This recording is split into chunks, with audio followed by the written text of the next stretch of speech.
You know, there's that thing about engineers feeling like they are the people that, you know, they are the people that make the world go round.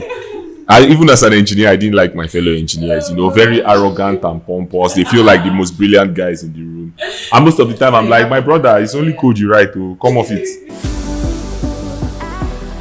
Hello everyone, you're now listening to After Scrum with Ada and Ami. Here we talk about what is new, what's interesting, and what you would have considered difficult to tech.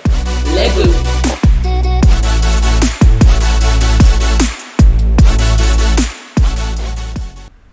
Welcome back, guys. Hello, guys. How you doing? Happy New Week.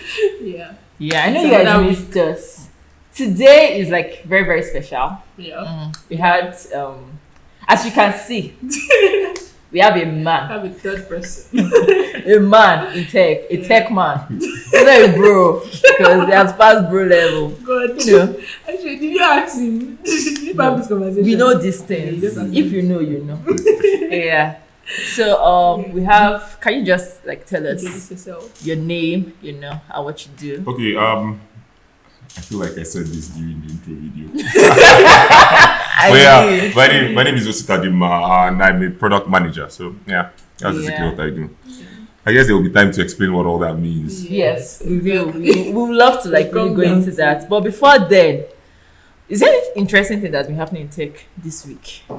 This week, what's happened? Well, I mean, besides the fact that a lot of people are out of jobs,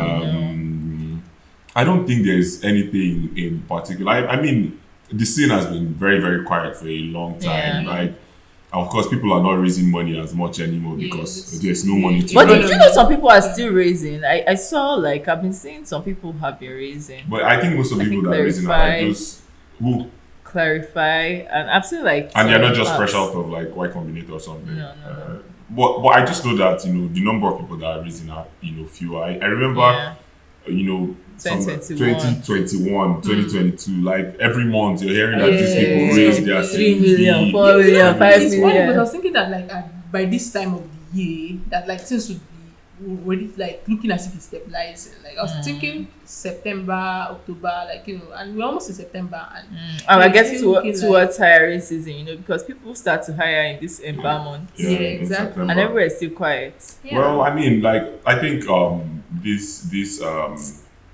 particular year has been very, very peculiar, you know, on the tech scene, because I remember sometime last year in May, investors that, you know, for one of the companies I was working with at the time was saying that everybody needs to tighten their belts, pause hiring, do this and that, even try to raise bridge rounds. I remember that startups that time they were raising bridge rounds. So if, for instance, you had raised your seed, but you had not met, you know, the targets for you to raise your Series A. Like they'll tell you that you just need to raise like a bridge round that is going to, you know, get you past this particular economic downturn, because that's the reason why people are raising. That's the reason why people are holding on. Investors are not like investing that much anymore, because the economic situation is like it's totally crazy, and it's like the world economy. It's the world economy. It's not just like a Nigerian thing at this point. And you know that when I knew that, you know, things are going to go bad was when like big tech, you know, really started started last year. Yeah, that was when I knew that that, you know, it's really, really, really tough times ahead. Yeah. But I mean, we're facing like problems in tech. We're also facing our problems in the country. So problem day every day. Exactly. A completely different. Yeah, you know, it's crazy. It's like from every single angle at this point. Speaking of something interesting, please tell me someone else is looking forward to the fight. Elon versus Mark Zuckerberg. I'm looking forward to it, honestly. And Elon said it's going to be live streamed on X and Meta. So where are they going to live stream it on? Because you know we're talking about this now, where like maybe they'll have like a live Twitter space. No. It's commentary. I think Twitter once had a feature called Periscope or something. There was something that you could use to live stream. I don't know whether it's still there. But I'm sure that like it's something that they can always pull up again. I think the name was Periscope. You could use it. I remember some of these things they were doing on CNN channels. You could watch it on Periscope. Really? Then, wow. Actually, you know, the fun thing is that when we talked about this before, we're saying that the only thing they could do is like utilize this whole Twitter space thing, and then they run commentary on and then maybe your Meta will actually like where they can actually put the try videos. it. No, but Yeah. I think that Twitter has explored streaming before, Okay. and I'm sure that they didn't throw that code away. I'm sure Yeah. it's You probably just have just to- yeah. So I think Yeah, they put can it just up mix it up. somewhere. Oh, that's you know. nice. Yeah. Who's your money on? Who's your money on? Mark Zuckerberg Thank is going you. to beat. This It's like everybody's team Mark He's going Zuckerberg. to beat. Do you know? He's going to beat So gay. the out of Elon Musk. This one is not. Yeah. This one is not a rocket science. In the real sense of the word, it's Just not go to rocket space to science. find out about this one. I'm telling There's no you. need. There's no need for But space then, travel. For I this don't one. talk too much because I'm like, maybe he'll just, No. surprise us. I am sure.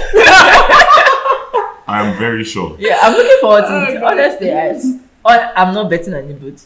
I'm open to surprises. Like, I want to see something interesting. Yeah. They should just not put our hopes up and give us nonsense. And they better fight. Like, They better fight, proper mixed I martial want it to be arts. like, I don't want it to be like one of those. You remember when we were younger, we used to watch wrestling matches, and it was. I want it to be better than wrestling matches. You watch UFC. You watch UFC. It's like you know that they are beat. These guys are beating. Yeah, exactly. I want whoever wins. I don't want the person to just win. I want him to be Struggle to win. Exactly. That's what I want as well. Exactly. Yeah. And I want them to beat Elon. Oh, God. That's like something I'm looking forward to. Sha. So what have you been up to this week? Coding. I told you I was working on a new project. It's been stressful because timelines very short. Yeah, that's So it's been very, very stressful. And I normally go to the gym. yeah. I used to give you my gym updates. my gym trainers stories. So my personal trainer is going to camp. Somehow I'm missing him because he's wicked normally. Yeah. But now he's going to gym. I'm just trying to, he's going to camp NYSC. I'm just like, I know that I'm going to miss him because one thing I really like about him, despite the fact that he's wicked, he like takes his time to, like, he's there with you.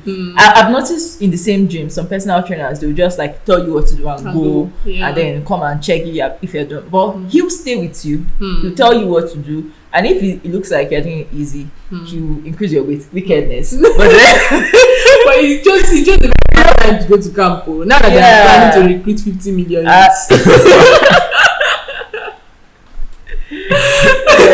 Does he not know that he could defend? I've been telling him that he should just pray. First of all, recruit. You'll start from there because you're the one serving the nation. And he's now fit. So, you see, you have to go to the gym to practice. I'm telling They put him in you. the war front. So you come back, Sha. That kind of person. My bet so him tell him. Yeah, that's what I've been up to, Sha. Yeah. So what have you been up to this week? Okay, this week, I don't go to the gym. I've had like very horrible experiences. Oh, with the no. gym, yeah. I remember one time, when we were like, a little much younger. There was my friends. We were living in Tricycle then. They bought gym equipment. They bought some, very pretty looking gym equipment, like proper ones. We'll put it in the house there. So me and my guys, Ronnie, all of us went to that place to be. All of us stayed, lifting weights and doing things. I noticed that every evening I'll come out there, I'll carry weights, do this one, do that one. Meanwhile, it was to be them that their muscles were coming out. How can I be putting in work? How can I be putting in? It's like somebody that is reading. You are putting in all that effort. You are studying maths. You are trying to get in engineering or medicine. You are failing. Yeah. So I said that that this thing is not for me. But you know that, like sometimes the genes actually like play a lot. It plays a lot of role in how like your muscles. And I was really looking forward to the point where I was the ball fan. If I come out, but it's not just about going to gym. Diet is very important. And me, I'm someone that struggles a lot with eating. Like I may just eat like by 12, and then before I know it, it's already 6 p.m. And then I'll just eat twice. So I know it really affected me because I checked my weight on Tuesday. And let me tell you how stressful my week was. I checked my weight on Tuesday. It was like 71.4. I had already lost from when I started. Yeah. And then I checked it on Saturday when I went. I was 69.4. I've lost 2 kg. Yeah. That's without going to insane. the gym. Yeah. between Tuesday to Saturday, I've lost 2 kg without going to the gym. That's insane. So I know that diet is very important. So I know that before I go back to the gym this week, I need to like eat. So I went shopping, make sure I have like the proper things to eat, you know. So I think that could be what affected. Well, I think maybe no you're not matter the eating amount enough. of diet that he would have actually gone on, the amount of muscle definition he would probably get would not be as much as As people those that people that already already have bought, so I they're just said, doing- no, this is not for me. So I decided that gymming is not for me. But you know what I've been up to. Currently, I dipped my hand into some consulting. Okay. So I'm working with a company. I will not mention yet. Okay, I'm fair looking enough. forward to him dropping names. I'm not name dropping anybody. So basically, I'm just I don't even know what to call it. Just think of it as like business consulting. So I'm basically that's trying to nice. help them out with, you know, figuring out operational processes. You know, putting things into the place, performance, competence, things like that. Yeah. So just a way to streamline their operations and you know, sort of like make it more efficient. You know, so that you the amount of effort you put in is like commensurate to the results. So I think a lot of people don't know that it's not just about the code. I mean, writing code is good. Writing good, tested, functional code is awesome. But it's not the code that is going to bring you money. Yeah, no, it's not. It's definitely not. A lot of people don't know that. They think once you just have like your shiny software, you know. No. There are a lot of things that go on under the hood. And when I mean under the hood, I'm not talking APIs. I'm talking actual under the like in the back office. In the back office, there's something that is going on there that's making stuff happen. So I mean, I read about one young millionaire like that. What he was doing initially was he would go and hire people in Nigeria here and they would pay them $1 an hour. I saw that news. Yeah, $1 per hour. That guy is a millionaire. To be training like AI models and stuff. And most of those people will come around and tell you, man, at the back, and you know that this and AI enabled this and that. You know, that's the kind of thing they'll tell you when they're writing about it. Now you not know that there's one Ikechukwu somewhere in a lot. Oh my God, that is underpaid and training the stuff. Well, I mean, you won't call him underpaid in the Nigerian context. If you're earning $1 an hour. Yeah, I mean that's a lot of money. A lot of people would live under $1 $1 a day, under $1 a day. $1 a day. Oh, wow. No, he was not paying them. He was paying them $1 an hour. Really? He was paying them $1 an hour. Yeah, I think it was $1 an hour. Because I know I did the maths. Because when I see figures, it's quick to calculate. I don't think. But yeah. So I mean, that's basically what I've been up to. So. Okay, that's nice. That's interesting. Yeah, I think this is actually like leading us into. Like, and then what were you up to? I just maneuvered the question because I wasn't up to anything interesting. That was why I was trying to like save myself. Alright. I was not really up to anything interesting. This week I've just been like just working and trying to meet deadlines that have refused to be met. I don't think deadlines are meant to be met. You know, I usually are meant to that be extended. Work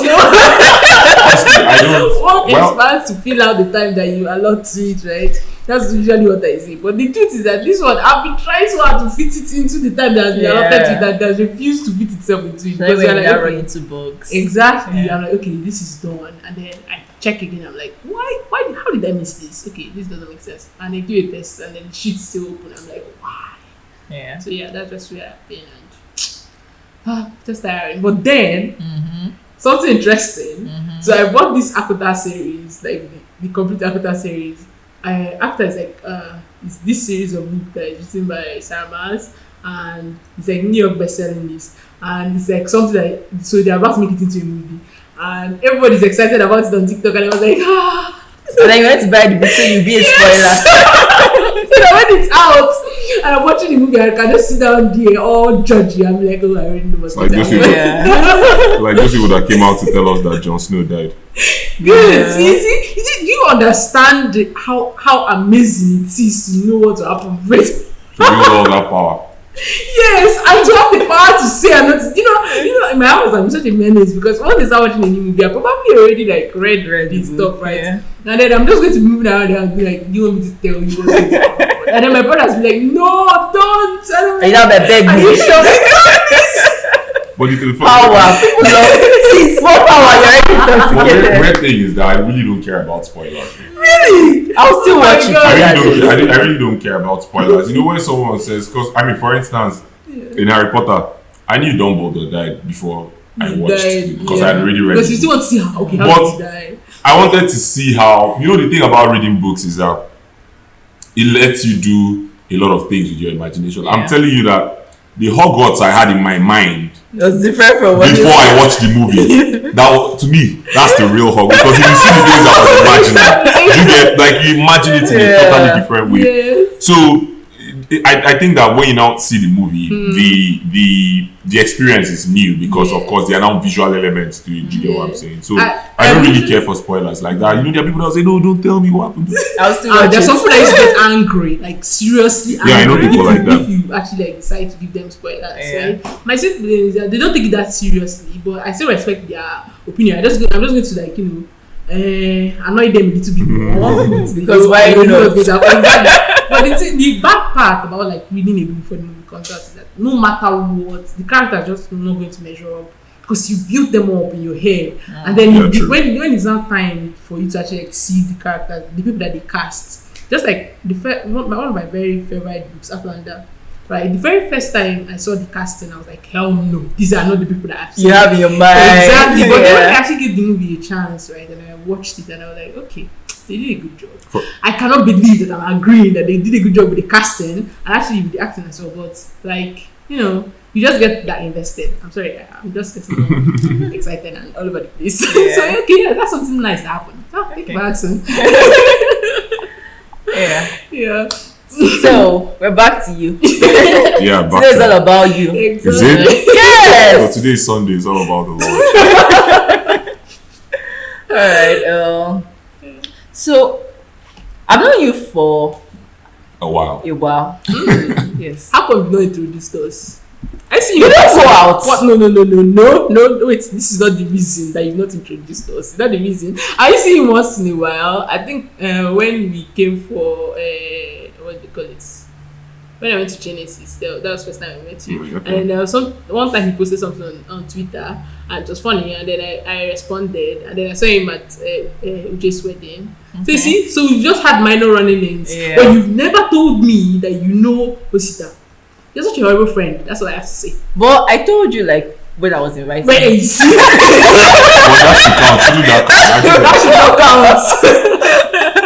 should count. You know, I think I've known him since like when.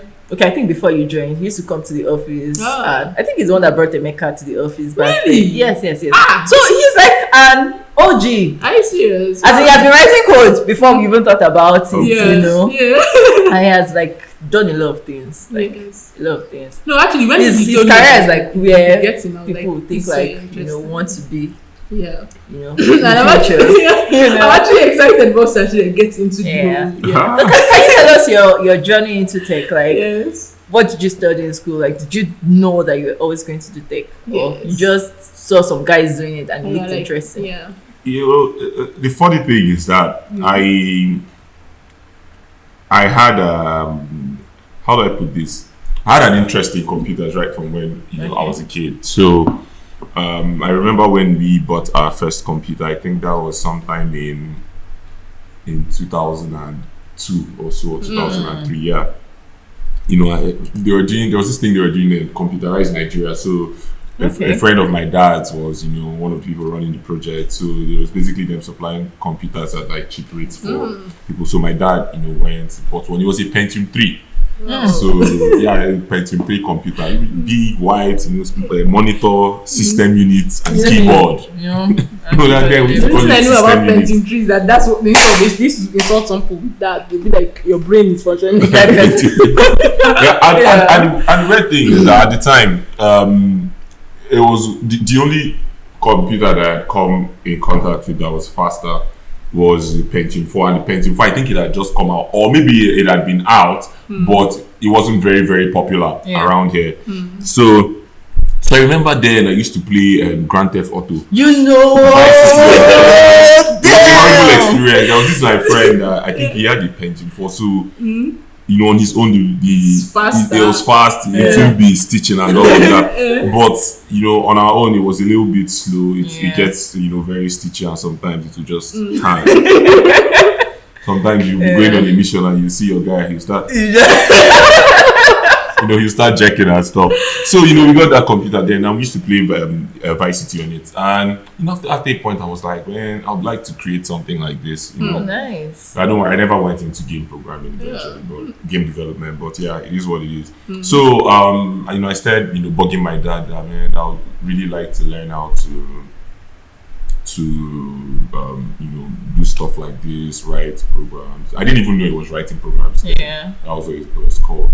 So then I eventually, you know, started doing some kinds of things on the computer itself. You know, some like administrative tasks, being able to write small batch scripts like that. That you could just How old were you? I think I was 13 or so. Wow. You're one of them. No, I wasn't one of them. Honestly, I was just messing around. I didn't have any idea what I was doing. I was just it was very interesting. It was it was fascinating, you know, to me and stuff like that. So sometimes I'll open command prompt and type H so that I think it's H. Yeah, you see all the commands. Yeah, definitely one of them. No, just take it because I didn't even know anything about all these command prompts until I just started. You know, like I knew about programs. You know, I think CorelDRAW was my favorite program. I used to mess around with it a lot growing up. But these things you're saying, you're one of them. No, I'm not. But so you know, my parents, everybody, you know, knew that I was taught that I was going to go to school and study computer science and stuff like that. So fast forward to, I think that was in 2006 or 2007, when we were writing YA Jam on the stage. I saw my friends, you know, I saw mechanical engineering, so good petroleum engineering. Let's go to school, come back, we'll go and work in Shell. That was a thing.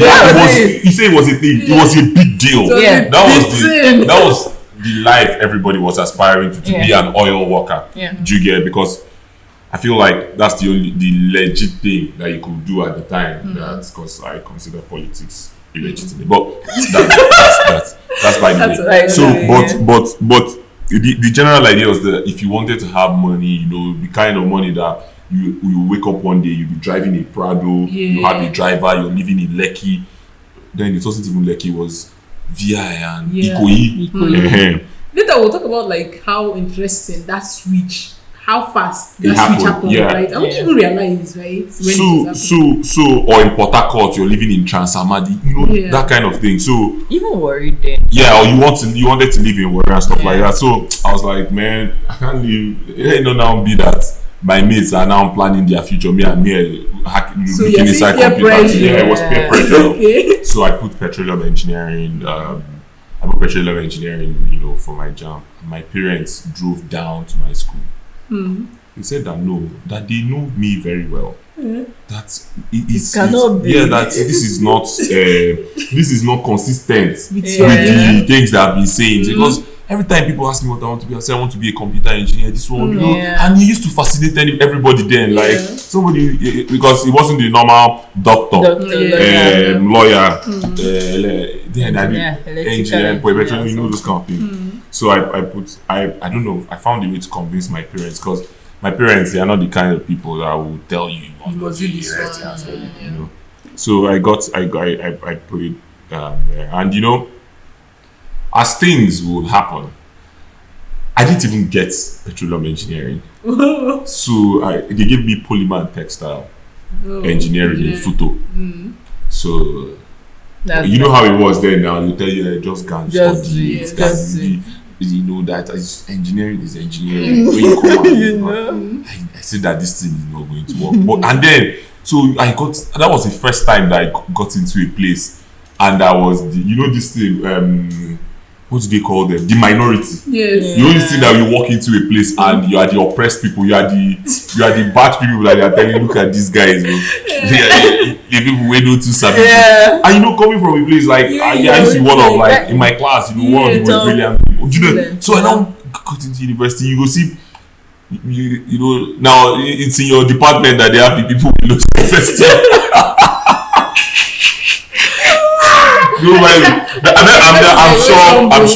I'm sure that it must have changed by now, and this is not a reflection on all the people studying Polymer Textile University in Futo, but I hated my petroleum engineering and chemical engineering counterparts. I did not like them at all. You know, they come into class. I think it was lecture hall too then. You come into class, you know, everybody's listening. You carry your own school bag as a polymer guy. And sometimes they be like, they are talking about. Yeah, I'm like, sometimes you want to say something, you leave this polymer, that kind of thing. Because, doesn't know what they're talking about. So, and I can't even remember what our chant was then, but I can't, it was a petroleum, something petroleum, it was oil and gas. I think, I can't even remember the word for chemical engineering, but you know that. That one be Ankara. It was not Ankara. So, but something weird happened. I don't really like to talk about it, but I had to leave Futo. Very close to my final year, in about 400 level. I had to leave Futo. I came back to the house, stayed for a year, and then I re-jammed again.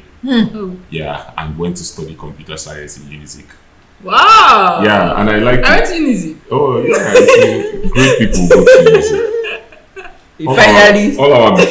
Most of our best engineers around here went to Unizik. Thank you. But you went there.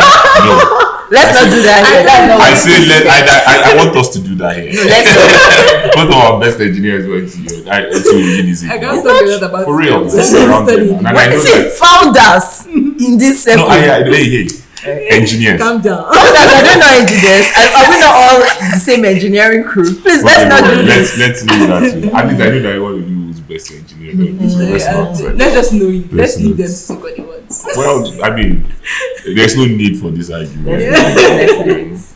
It's usually based on who you be. But yeah, so I went into Unizik. But before I went to Unizik, while I was at home, I was like, man, what am I going to be doing with, this whole 1 year and stuff? And then I talked to my dad. I told him that, I wanted to go to learn how to write, code. I wanted to learn how to build websites, stuff like that. Yeah. So, we worked it out. I went to one institute like that, learned how to build websites. The things I learned there, I started out by learning Oracle. 11G was a big deal then. That time they also tell you if you learn Oracle, you go and work in an enterprise company, you do this and that. All those things, none of them eventually happened. But one thing I really liked about the time, especially starting out with Oracle, was that it formed the foundations for everything that I did as a software developer. Because you imagine learning how to write programs, well, the first thing you learned was SQL. So I knew a lot about data and databases even before I started coding. Do you understand? So by the time I started writing programs, I learned how to write PHP. That was the first language. I think almost everybody learned how to write. You know my problem with PHP? A lot of people argue dollar signs. I see. The thing used to confuse me, and the fact that there are dollar signs in JavaScript. No, it's jQuery. The fact that there's dollar sign and it's not money. It was a problem for me. I'm not going to lie. And then the accessor is this arrow thing. So you normally you type it, you press a dot, and you access this thing. But I mean, so I learned how to. I learned about a lot about databases. So what it helped me do was that because I had learned relational databases, how to model data, create relational tables, build relationship between those tables. What it did is that when I started, eventually building software, it made it very easy for me to, understand. To visualize data, to structure your database well, so things like that. That's nice. So by the time I went to study computer science, I'd already started writing. You're now the reigning people in your class. I wasn't even necessarily one of the. I have a very loud voice, so people used to listen to me in my class. It wasn't. I'm not sure. But studying computer, when you went to study computer engineering, was it actually computer science? Sorry, was it like exactly what you thought about. Was it what you expected? Yeah, was it what you expected? No, I've been to Nigerian university once, so I wasn't expecting anything. Yeah. I wasn't expecting anything. So what I was doing at the time was I used to build websites for people at that time. So I'll build website, do this one, they'll pay me money. Yeah. I'll use it to do big boy in school. It's not even like proper big boy. It's just you go to Fendi's, drink cocktails. Sometimes That's not even not some, the big boy in school now. well, true. No, I think that was what big boy was up until some people started doing some things. Well, that changed. But I mean, then if you're you want to take a lady out and you take her to Fendi's, buy cocktails, buy what they call it, suya at Fendi's, and you're doing all right. At least you're not going to somewhere and if you're going out to them side. You get what I'm saying? So that was so I was getting some money there that I used to I was not cooking as a student because money was this is all the big boy now. What else? That was the kind of big boy we used to do then. You not go to the club and be doing like this. Nobody used to do that then. The people that used to go to club then that used to take it was like our senior men. They will come in from out of town and then they will call you that how far where are you? And when you go there they will know that you are the junior person there. You just very quiet about which quiet now it is it that will be shaking body. Now you go the dance pass now. Then that will be nodding their head. Oh God, so yeah, that's basically what it was like. So during my time in the university, I'm not going to lie, for the most of it I was coasting through. It was difficult for me to attend lectures in 100 level because the lecture halls were usually too packed. And like I said, growing up, there's how my life was. I'd never been in a classroom of more than 40 people until I got to university. So I couldn't understand it. You're not understanding the lecturer. You're not. You have to be there very early. And even when you're there early, the class is already packed. So MPH hall. Right? No, we're going to. There's that lab. That last lab in Science Village. I think it was biology lab, and physics lab, and chemistry lab. Okay, that means that was when MPH, you were still building. No, MPH was ready, but we used to have just like 2 lectures or so. And those MPH lectures were the worst. Oh, God. They were the worst. Like, you don't want to come to that place. It's hot. Yes. It's noisy. You can't hear anything. Yeah. Do you get? So, I found it difficult to go to lectures then. And somebody that most of the time, how I learn is by listening to people. Okay. Most of the time, when I had to cultivate my reading habits, most from when I was young, it was literature. So I used to read a lot of novels and stuff like that. But reading textbooks and those things and all that stuff, it wasn't something that it was not my style of learning. Do you get? But I had to learn how to do that because if you don't do that, you fail. So I didn't do very well in first year, and even in second year, maths courses wanted to kill me in second year. I think it was from the second semester of the second year in 300 level when our class became smaller. So it now made a lot of sense, and they were now talking about things that were not really abstract to me. These were things that I had understood already. You get? So yeah, it was a lot of fun going to school. The school part was so fun. It was the other things that were added to it. So I did like some community work. I did like some tech community work in school. I remember when I think it was Laravel. Was it Laravel, Nigeria? We had one Laravel meetup. Yeah, it was Laravel meetup, not Laravel, Nigeria. It was Laravel meetup, Oka, that we did. That was the first time that I spoke at an event. Wow. Do you think people were responsive to tech as at then? Compared to now, so the thing is that I felt like then it was a bunch of really curious people that really had not figured anything out, that were just curious and energetic. People just wanted to show that they could do something at least, because it wasn't very popular. And this thing I'm telling you was pre-20, this was like 2015, 2016. So then the space around here in the south it was like there was nothing happening. Right? So I was even shocked by the turnout. You know, I was shocked by the turnout. The people that were doing it then, they were not necessarily doing it because it was the coots and Yeah. It was nerds that were doing it then. There's this guy, Frank.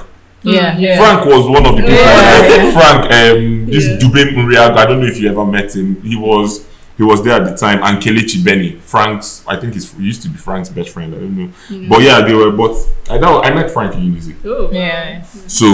So yeah, we did our first event there, and it was a success. You know, we just called one guy from Uyo. I can't remember his name again, but he was like one of the people used to look up to then. He was an engineer with one company.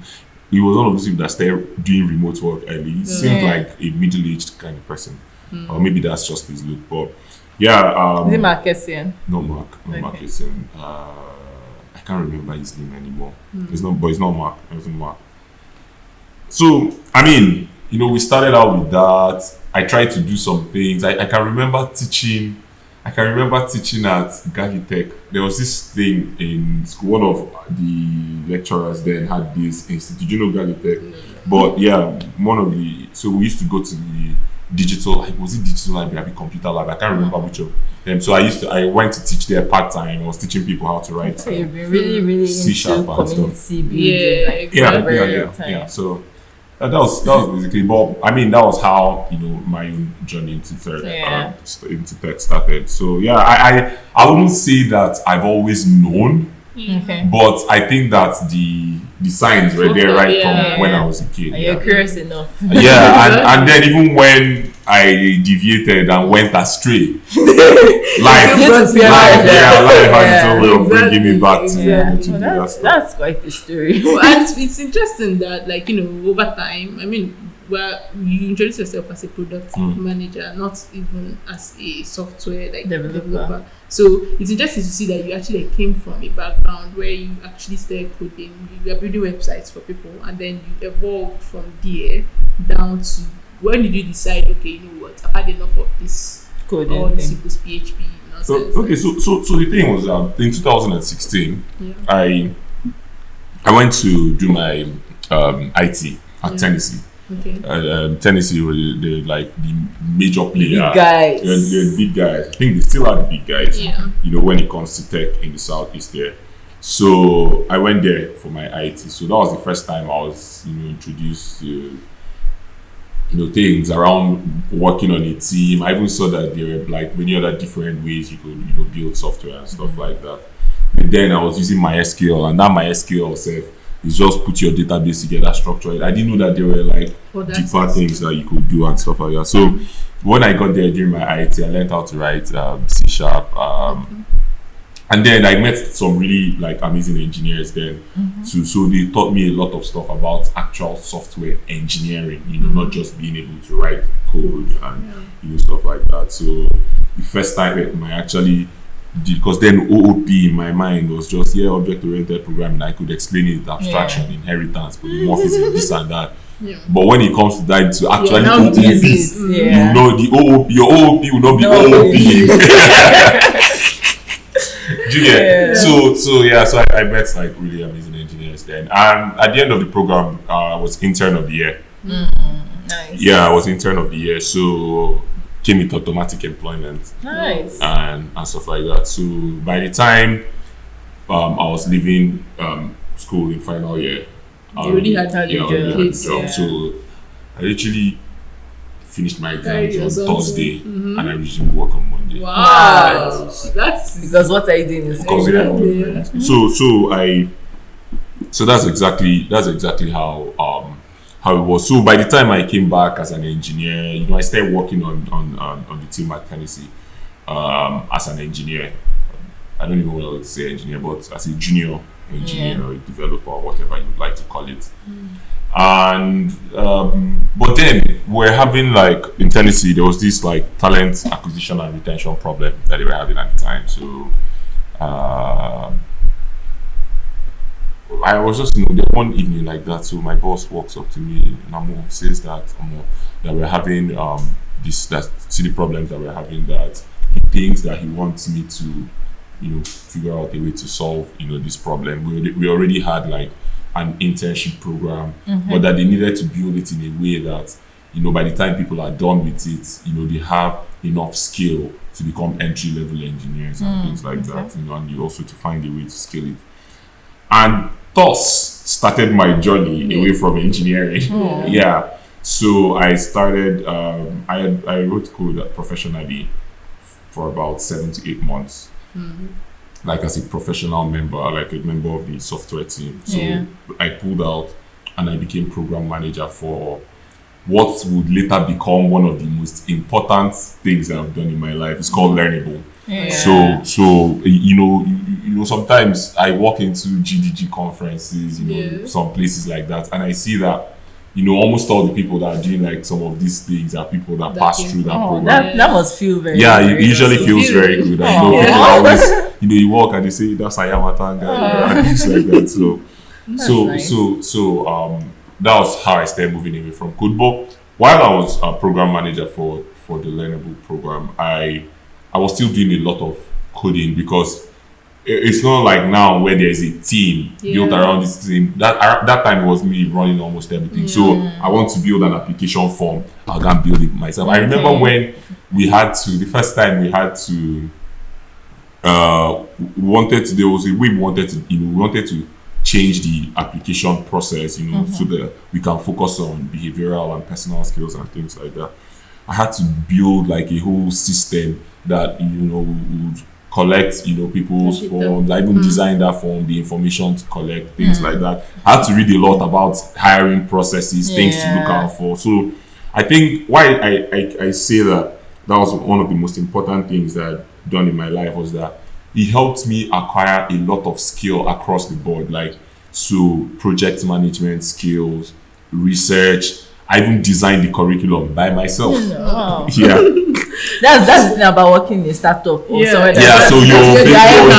doing everything. So time to write to build application forms. I can build application. When it was time to build the system for vetting, I had to build a system that helped like most of the people that participated in the recruitment process to vet people easily and move them to the next level and be able to pull that up. Say, okay, this person has passed the first stage of the interview. We move to the next phase, scoring and things like that, and even being able to collate like the final admission list and stuff like that. So that was I was doing like a lot of coding then as well. And then of course when the program started, the first time I ran the program, that was the 2018 cohort, Learnable 18, because there was a 16, a 17, and then an 18. So I started running the program in 18, but we made a lot of structural changes in 2018. For the first time, it wasn't focused on software, it was now focused on like the whole product development process. So it was product design, front-end engineering, back-end engineering. We even had something called LBS, Learnable Business Sessions, where people learn about the business concepts, they learn about product management, they learn about project management. So it was just like this, really full package. So I spent a lot of time working on Learnable, and a lot of my youthful energy went into that. Because I remember times when everybody used to complain, you don't have a life outside work. You live for the office. It's not like now that you wake up and your office is your office is your table. So you wake up from your bed and you walk down to your office. So then you had to go all the way to the office. So I used to leave the house then 6:50, because my day usually starts by 5:30 a.m. Wake up, read my 3 articles of Medium. 6 a.m. I'll go and run for 30 minutes. Shower, prepare, and at 6:50 I'm driving off, because I was staying in Transico, and if you don't leave by if you don't leave by 6:50, that traffic on the bridge will just catch you. And then coming to work early was a must. I wasn't an organ or anything like that. So I did all of that. Like I said, it took like a lot of my energy. People were complaining a lot. I'll come back in the night, just greet my parents, straight to my room, my phone till I sleep off. Things like that. So it really took like a lot of my time and energy. But I did that for like 3 years. amongst other things. So I was also, playing like a really active role in the tech community in Enugu. I wouldn't say that I was a major player, but I was really an influencer. I remember the first time that I went to, I think it was a GDG Cloud something that happened at Digital Dreams. It was way back. And, that was the first time I met T-Boy, T-Boy of GDG. And, I talked to T-Boy that day. I told him that I'm not one for showing up at meetups only on Saturdays. I feel like meetups are networking events primarily. Yeah. I'm one of those people that don't believe that much in terms of actual learning can happen at meetups. Do you get? So I told him that if we keep doing this thing like this, it's going to be all photo ops. People come, they feel good about themselves, they get swags, and they go home, and nothing is going to happen. So I told him that we need to start doing things that are actually going to have impact. So collaborating with people like T-Boy, shout out to T-Boy. There's this my chief. Let me remember his name at Digital Dreams. What's his name? I forgot it. Edoga. Yeah, exactly. Mr. Edoga. Yeah. So shout out to him as well. He was one of the people that were really all about making that kind of impact. And then of course I had the backing of my senior men at Tennessee and Genesis at the time. So we started doing things. I remember when we did the first Pink Summer of Code for ladies. I think it does now. It now has a new name. I saw the new name. Pink Summer of Pink or something like that. But I was on the team that, in fact, I actually built the first Pink Summer of Code. I remember, I remember them. Calling my friends, Gloria. She was an engineer at Tennessee. Then I think she works at Microsoft now as an engineer. There was Grace SCN. She's a software engineer at Microsoft as well. Nice. Yeah, so, and Susan, I think Susan is at Amazon somewhere in Canada now. So, Susan was an engineer at Tennessee also at the time. So, we built like this program for women to, basically, it was like a 2-week program or so. And we focused just on entry level stuff, just as a way to pique their interest. And I've gone to see like a lot of them move to, build actual careers in software engineering and things like that. So, that was a plus. Also on the community front, I remember when we did Genesis Ignite, at Genesis, so basically what we wanted to do was to build like some sort of like, I think there's this thing, TechCrunch Disrupt. Like our own, that was what we had in mind. But the general idea of it was just to inspire people, to create an environment where people are wow, they see that there are certain things that can be done, stuff like that. Tennessee really were the people that powered that stuff. We did these school drives where we went around. We called it Hacktober because it was in October, so we called it Hacktober. Hacktober. It's you guys that were doing all these events that used to give thousands of dollars. It was us there. So it was basically just to inspire people.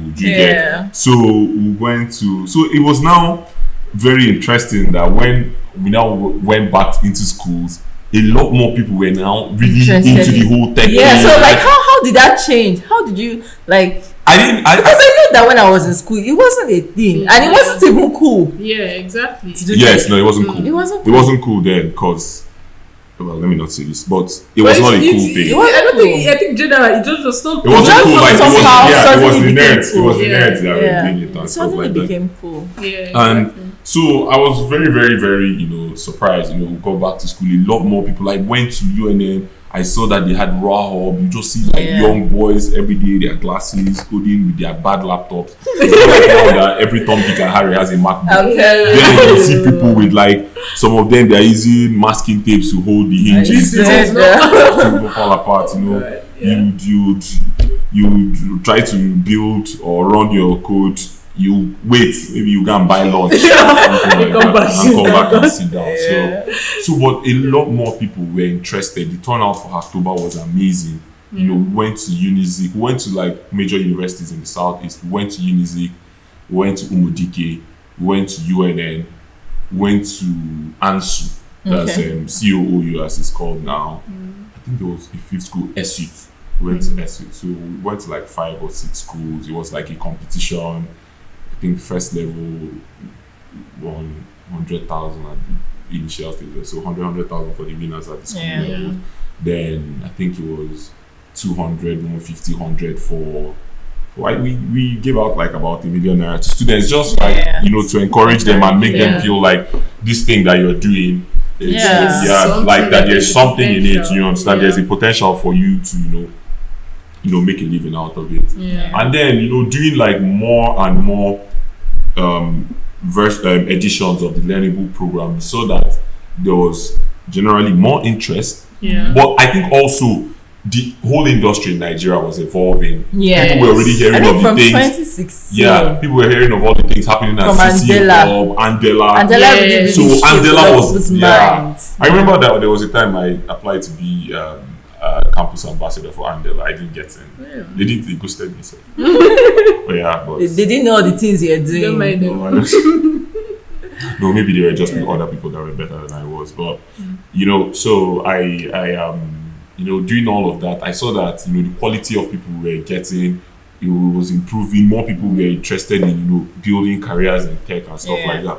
And then it wasn't even it's not like now where you're hearing $1,000 a month. And then it was just, let's do this thing. Like it's cool. It's now cool to do it. Let's be bad guys. Let's talk about these things. Let's do it and stuff like that. So I mean, it was fun. It was really fun all the way. But I think that the main thing of that switch happened in like 2018, 2019, when we started seeing the Unicode developers, Code Beast, iTrue, those guys that went into like massive tech influencing. So these were the guys that now made with Follow and things like that. So that was the point that I knew that this thing is going to become massive. It's going to become massive. So then of course our first engineers started getting remote roles, things like that, and then it was just history from there. So I think for me that's how like the industry has progressed, and I don't think that I wouldn't say there was any actual catalyst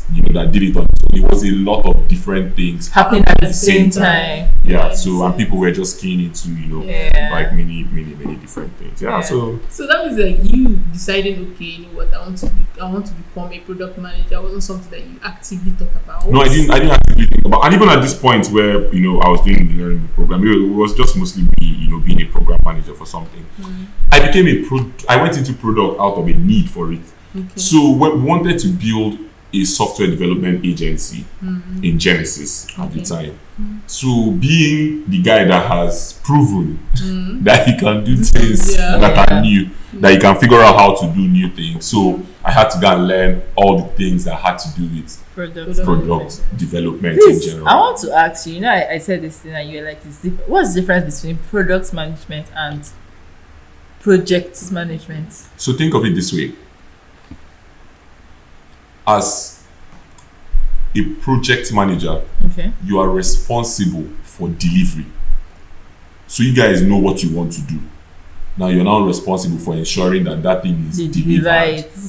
But as a product manager, you are the person that is figuring out what you people want to do, the strategy you're going to use to sell it, how you're going to measure success to say that this thing has been done, or this thing that we've built, or this project that we've embarked upon is succeeding or has succeeded. So the project manager tells product manager. Don't think of it in those terms, because most of the time as a product manager, you also serve as a project manager when it comes to actual delivery of the software, in software engineering.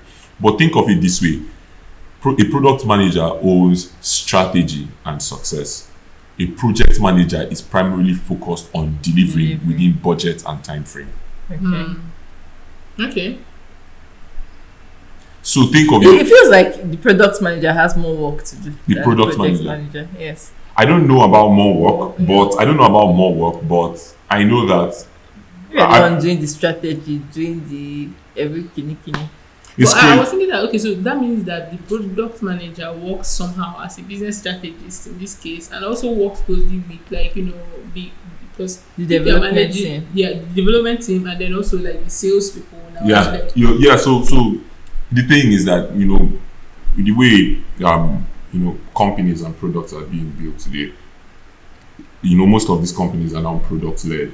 So the product is at the heart of everything. So business interacts with product, customer service product, interacts with product, engineering interacts with products, everybody interacts directly with product. Okay. So think of the product manager as like the conductor in an orchestra. So you're trying to coordinate everything. You're trying to make sure that, you know, whatever piece of music that you guys have created is delivered, you know, properly, it's successful, everybody's playing their part. You know, nobody's going off. Nobody's going off. So strategy, you know, formulates like it makes up a big part of what the product manager is responsible for. As someone that came into from writing software to managing a product now, how do you say, like, rate it? Which one would you rather be? Would you rather manage the product? So one thing I've realized is that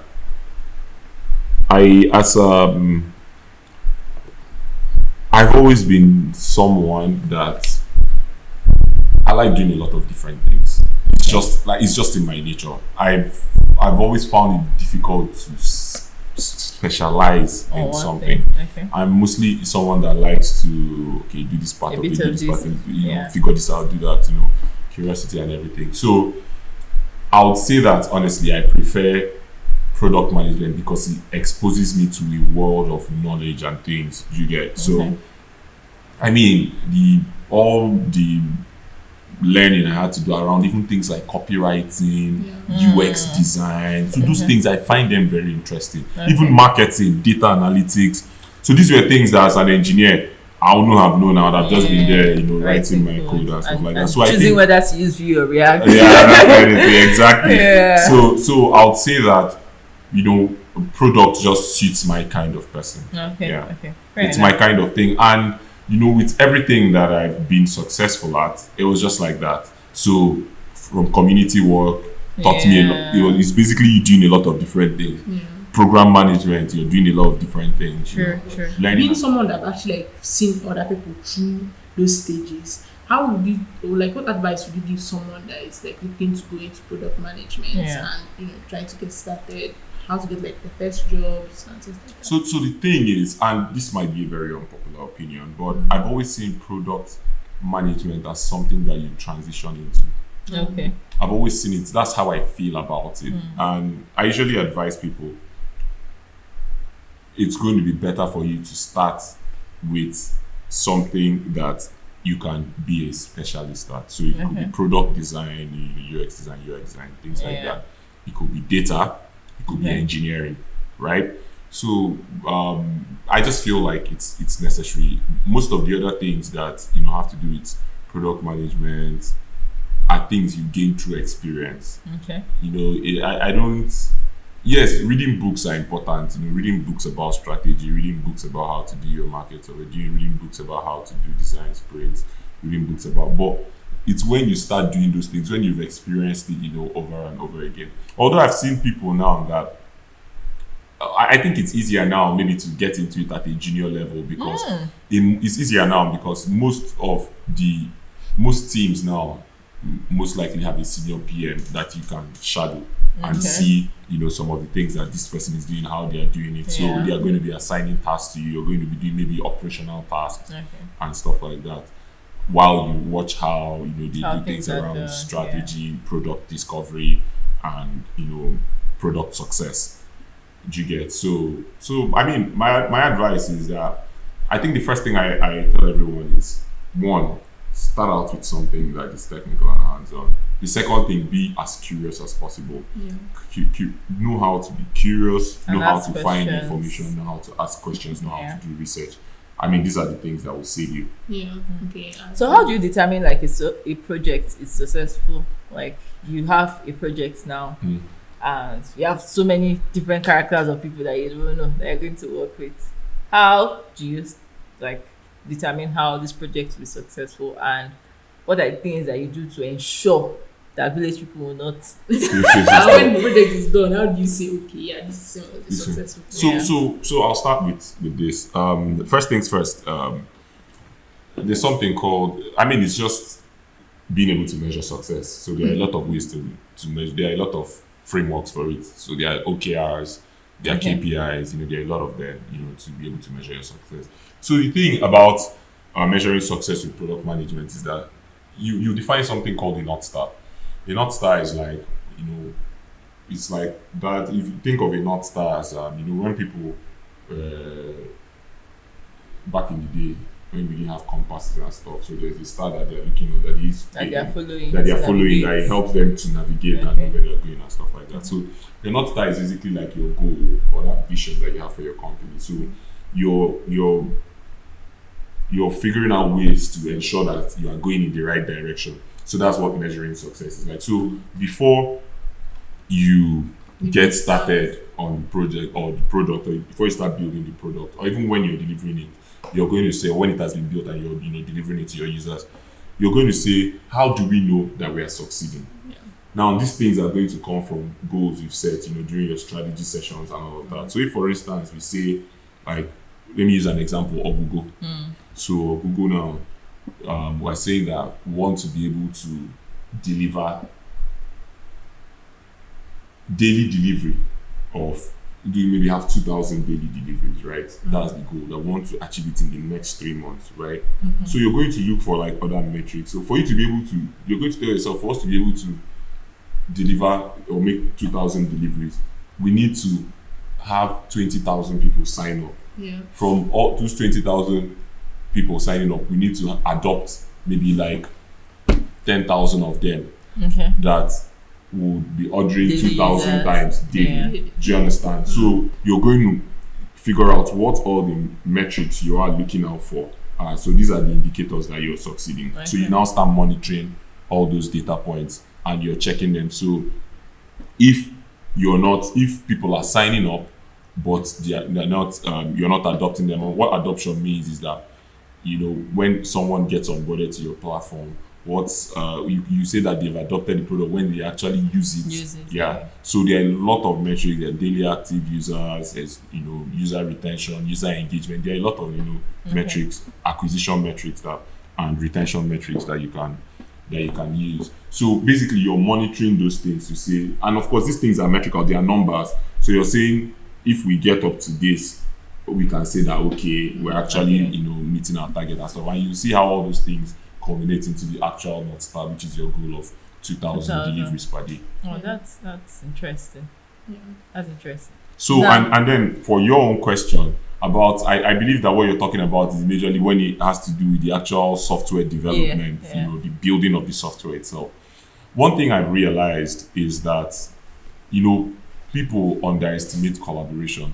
And most of the time when we say collaboration, people think we mean meetings. But it's not necessarily meetings. I mean, when I joined Localize last year, that was when I realized that collaboration is not really about meetings. You can spend like a million hours in meetings and you won't really achieve anything. But it's really finding or setting up ways for people to work together and creating enough transparency around your process. So, as a designer, is there a way that I can help an engineer do his job better? You as the engineer, you're saying that for the designer to help me do my job better, I need to inform them about this. So that's that transparency. There's transparency of information. I know what you need to do to be better at your job, so I provide it for you. You know what I need to do to be better at my job, so you provide it for me and things like that. You notice that once people are on the same page about things, once people are aligned, because that time we come into meetings, we had alignment meetings, like alignment meetings, like 30 minutes, 30 minutes. This is what we need, this is what we need, this is what we need, this is what we need. Every other thing is asynchronous, right? So people are constantly working together. I mean, the first time I joined, I brought my normal style of meetings now from where I was coming from. So the engineering manager told me that this thing will not work, that we're paying hourly for these engineers, so they need time to do actual engineering, right? Yeah. So I now realize that. So you see me running from, every month you see me on Slack, do you have 5 minutes for a quick call, a 5 minute call? And you know that when you're preparing for that, you're coming into a 5 minute call. It is exactly what you want to discuss. No time for, no time for all of that. And what it does is that it makes you come prepared. So when you think about what you're going to discuss for those 5 or 10 minutes, and you achieve as much as possible, the person gets back to their job, they have what they need, you get back to your own job, you already have what you need. So creating that atmosphere of collaboration, transparency, and truth is definitely something that it will help you a lot in product delivery. Have you experienced someone that is difficult to work with, Yeah. but they cannot sack? Yes, there are always people like that. There are always people like that. So how do you handle them? So the thing is that I've realized that difficult people are not difficult because they just want to be difficult. I feel like there are a lot of reasons why they want to be difficult. And it usually depends on the situation. You just learn how to navigate it. But one thing I realized is that when you deal with a difficult person that has a lot of influence in the company, it's either you build an alliance with that person, figure out a way to build an alliance with that person, or you figure out a way to build enough influence to be able to let you do the things you want to do. If you cannot do one of these two things, they will frustrate you. Wow. Sure. So that's. But I mean, they exist everywhere. Yeah. A difficult person that they can't sack. God. I think today's session was very enlightening. Yeah. You have more questions for me? Not really. I mean, we've talked a lot about a lot of things, and like okay, so like for example, as a software engineer, you can have like things that you want to do and look forward to and stuff like that. So like, I don't really know what project managers look forward to besides telling people what to do. when you say look forward to, So like for example, as a software engineer, right? You know that okay, you're learning this, you want to be badass, you want to do this, or I want to work with Netflix and build blah blah blah blah. But now as a project manager, I know that like are there ways that you guys upskill and things that you guys look forward to? We have aspirations. You don't get it. Yes, we have aspirations like every other person. You know, I mean, just imagine that you're the product manager at let me look for someone that's at Money Point right now. Do you get these guys? We know when their company launched. Now they raised 80 million in Series C. Imagine that you're at the heart of that. Do you understand? Those are things to look forward to. The thing is that our aspirations are usually more around impact. So most of the time, the products that you have managed or the product you've been a product manager on is, you want it to be at that level where people look at it and you say, I built that. Yeah, it was me. Yeah. Did you get? So. But you guys see that software engineers, we have evidence. No. As it, no.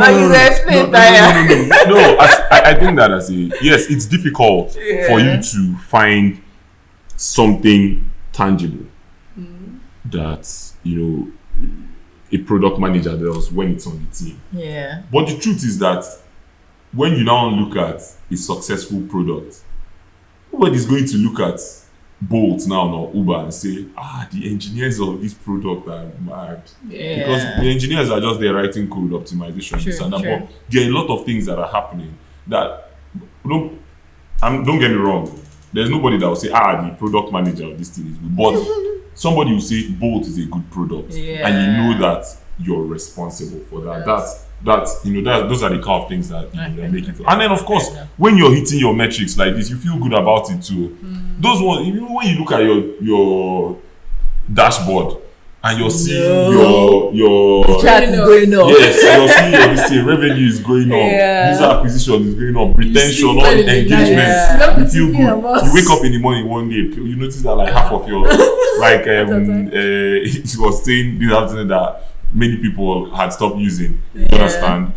Those are the kind of things that worry you. Yeah. That's fair enough.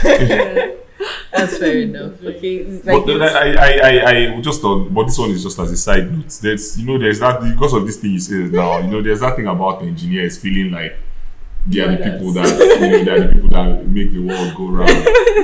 Even as an engineer, I didn't like my fellow engineers. Very arrogant and pompous. They feel like the most brilliant guys in the room. And most of the time, I'm like, my brother, it's only code you write to come off it.